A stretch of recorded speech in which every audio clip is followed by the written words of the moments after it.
In the video I'm going to show you how to change the light bulb in a motorhome ceiling light. So here's the ceiling light, just turn that off to make sure, and there's 3 hand turn screws.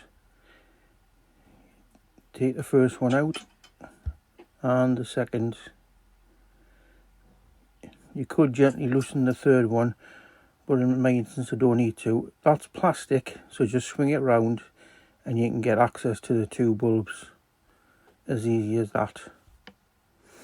So I'm going to use a green cloth to pull the other one out just in case it shatters, and get rid of that.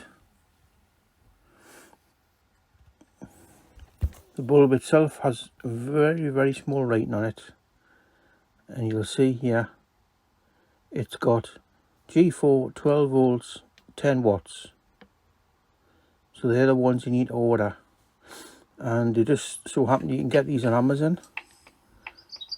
They are about £5.95 for 10, so very cheap, and they come in a little pouch as well, they store. I'm going to use my hands for this one because it is quite fiddly to get the 2 pins in, but we'll get them in. Once you've got them secured in, you can actually use the tip of your finger to push it in like that. So put the power back onto the light system and flick the switch, and there we are. We've got both lights on, and we'll just shut up the diffuser. You could clean that out as well while you're here.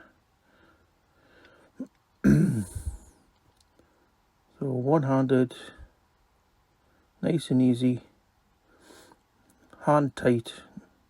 Don't force them because a lot of these lights and fittings are plastic, they're not metal for weight. Okay, so double check again,